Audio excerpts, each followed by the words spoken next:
حضرت حسین رضی اللہ تعالیٰ عنہ کی زندگی کا سب سے پہلا حصہ، آپ کی حیات طیبہ کا سب سے پہلا گوشہ عہد نبوی ہے۔ رسول اللہ صلی اللہ علیہ وسلم کی حیات طیبہ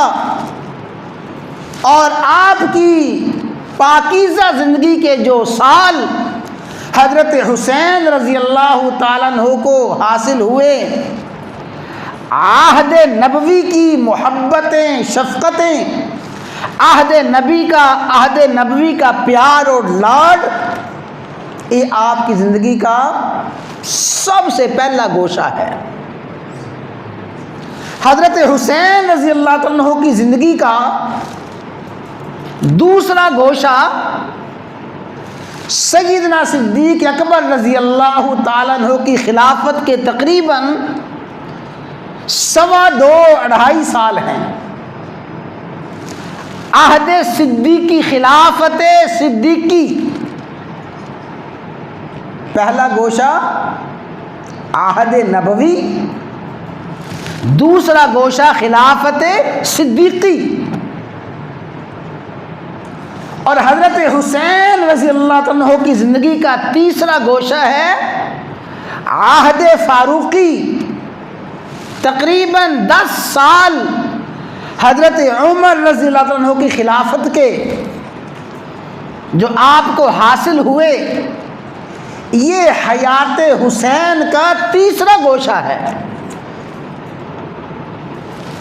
اور چوتھا گوشہ اور آپ کی حیات طیبہ کا چوتھا حصہ حضرت عثمان رضی اللہ تعالیٰ عنہ کی خلافت کے تقریباً 12 سال ہیں۔ پھر اپنے والد گرامی سیدنا علی مرتضیٰ رضی اللہ تعالیٰ عنہ کی خلافت، اور پھر آپ کے بھائی حضرت حسن رضی اللہ تعالیٰ عنہ کی خلافت کے تقریباً 6 ماہ، یہ خلافت راشدہ کا دور جو ابو بکر صدیق سے شروع ہوا، حضرت حسن رضی اللہ تعالیٰ عنہ پہ ختم ہوا،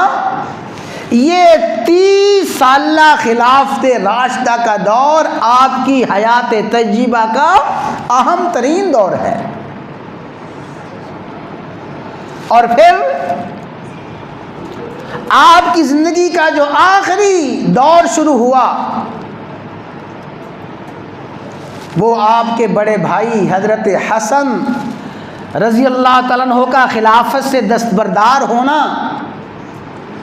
اور سیدنا امیر معاویہ رضی اللہ تعالیٰ عنہ کے ہاتھ پہ بیعت کرنا، اور آپ دونوں بھائیوں کا سیدنا امیر معاویہ کی خلافت کے تقریباً کم و بیش 20 سال میں روشن کردار، اور پھر حضرت امیر معاویہ کی وفات کے بعد واقعہ کربلا کا پیش آنا اور اس میں آپ کی شہادت، یہ آپ کی عمر مبارک کے 57 سال کے وہ روشن اور نمایاں پہلو ہیں۔ آپ کی پوری حیات طیبہ یہی پہلو اور یہی گوشے لیے ہوئے ہے۔